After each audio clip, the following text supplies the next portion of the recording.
Okay, so more of looking at what the letters look like in the beginning, the middle, and the end of a word. I am going to get the Quran again and open another page. Let me just open the next one, like that one. So let's say this one. It's got a dot at the bottom, so that must be ba, because we know that ba has the dot at the bottom. There it is. Ba, ba, and ba. So whatever it looks like at whatever page you open, you know that's what it is. There it is. This is what it looks like in the middle. And like I said, the middle doesn't necessarily mean right in the middle, as long as it's not in the beginning or the end, is in the middle somewhere.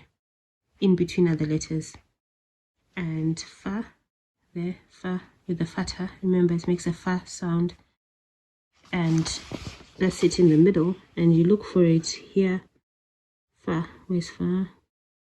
There, that's what it looks like. So just having the letters and recognizing them helps.